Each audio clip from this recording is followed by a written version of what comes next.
तो दोस्तों मैं आप सभी लोगों को लगातार अर्जेंटीना के टेंडर से रिलेटेड कोई भी डेवलपमेंट होती है तो उसके बारे में बताता रहता हूं। लेकिन दोस्तों यहाँ पर इस बार जो डेवलपमेंट हुई है तो उससे डायरेक्टली यहाँ पर अब कहीं ना कहीं हमारे तेजस फाइटर जेट के लिए चाइना की साइड से प्रोपेगेंडा शुरू कर दिया गया है। लेकिन इससे पहले आप सभी को यह भी देखने को मिलेगा कि पाकिस्तान ने यह कहा था, एक्चुअल में इनका जो मीडिया है उन्होंने ये कहा था कि अर्जेंटीना ने इनके JF-17 फाइटर जेट को सिलेक्ट कर लिया है और इसके लिए अर्जेंटीना ने स्पेशली एक 640 से लेकर के 655 मिलियन US डॉलर का एक डिफेंस बजट भी यहाँ पर बनाया है, जिससे कि ये इनसे इस डील को यहाँ पर करेंगे। लेकिन दोस्तों इसके बाद में जो चीज़ें हैं ये क्लियर हो चुकी थी कि अर्जेंटीना ने ना तो किसी प्रकार का बजट बनाया है और ना ही इन्होंने JF-17 फाइटर जेट को सिलेक्ट किया। तो इसके बाद में इस टेंडर के अंदर आप सबको टोटल 4 फाइटर जेट देखने को मिलेंगे, जिनको यहाँ पर जो अर्जेंटीना है इनके द्वारा शॉर्टलिस्ट किया गया है। तो इसमें सबसे पहले तो F-16 फाइटर जेट आता है और इसके अलावा इस टेंडर के अंदर MiG-35 तेजस और साथ में F-16 भी पार्टिसिपेट कर रहे हैं। लेकिन दोस्तों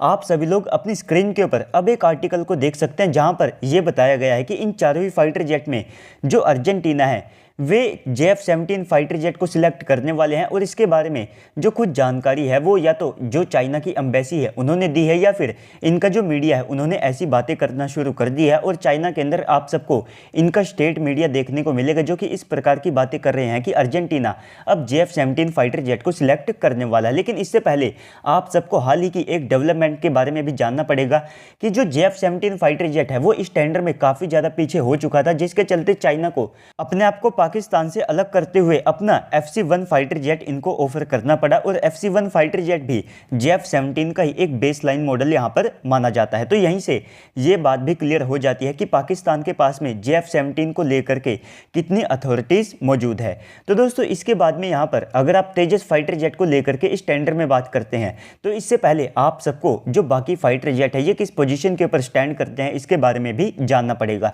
तो सबसे पहले यहां पर अर्जेंटीना ये चाहता है कि उनको एक नया और साथ में मॉडर्न फाइटर जेट चाहिए, जिससे कि वे अपनी वायुसेना की सारी आवश्यकताओं को पूरा कर सके। तो सबसे पहले अगर आप बात करते हैं F-16 की तो इजराइल और साथ में USA के द्वारा इनको अपने सरप्लस और पुराने वेरिएंट के जो F-16 फाइटर जेट हैं वे ऑफर किए गए हैं, जिसमें हो सकता है कि इनको एक AESR डार भी ना देखने को मिले। तो इसके चलते यहाँ पर हो सकता है कि अर्जेंटीना इनके इस फाइटर जेट को रिजेक्ट कर दे, क्योंकि इनके पास में आप सबको कई सारे ऐसे बड़े एयरक्राफ्ट जिसमें एयर रिफ्यूलर और साथ में ट्रांसपोर्ट एयरक्राफ्ट आते हैं, जिसके साथ में F-16 उतना ज़्यादा कंपैटिबल नहीं बैठता है। तो इस कारण से F-16 के जो चांस हैं वे इसमें थोड़े से कम हो जाते हैं। इसके बाद बात रही यहाँ पर MiG-35 की, तो इनको एक लाइट वेट कैटेगरी का फाइटर जेट चाहिए और जो MiG-35 फाइटर जेट है वो एक मीडियम वेट कैटेगरी का फाइटर जेट है। इसके अलावा वो 2 इंजन्स को इस्तेमाल करते हैं, जिसके कारण वो इस कैटेगरी से बाहर हो जाता है। तो इसमें उसके जो चांसेस है ये और ज़्यादा कम हो जाते हैं। रही बात यहाँ पर लास्ट में JF-17 की,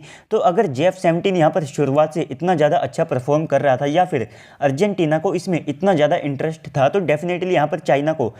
पाकिस्तान से अलग होकर के अपने FC-1 फाइटर जेट को ऑफर ना करना पड़ता। तो इन सारी चीज़ों को देखते हुए आप सभी लोग कह सकते हैं कि अब लास्ट में जो कंपटीशन है तो वो JF-17 और साथ में हमारे तेजस फाइटर जेट के बीच में है। और इसमें तेजस फाइटर जेट एक फ्रंट रनर के तौर पर सामने निकल करके आया, क्योंकि सबसे पहले हमारी HAL इनकी लोकल असेंबली को करने के लिए तैयार है। इनकी जो डिलीवरी है वो भी यहाँ पर टाइमली भारत कर सकता है। साथ ही साथ यहाँ पर इसमें हम AESR डार और साथ में हमारी खुद की जो BVR कैटेगरी की मिसाइल से जिसमें अस्त्र सीरीज की मिसाइल आप सबको देखने को मिलेगी, तो उनको भी हम इस कंट्री को देने के लिए तैयार है। इसके बाद में यहाँ पर अर्जेंटीना वायुसेना प्रमुख को देखते हैं तो उन्होंने एक मीडिया इंटरव्यू के दौरान में ये कहा कि जिस तरीके से 40% JF-17 फाइटर जेट के ग्राउंडेड होने की खबरें सामने निकल करके आई है और साथ ही साथ ऐसी भी कुछ न्यूज़ है कि उड़ते समय JF-17 फाइटर जेट के एयरफ्रेम के अंदर काफ़ी ज़्यादा क्रैक्स देखे जाते हैं। तो इससे वे यहाँ पर काफ़ी ज़्यादा चिंतित है, जिसके कारण यहाँ पर आप सबको भी एक इंडिकेशन मिल चुका होगा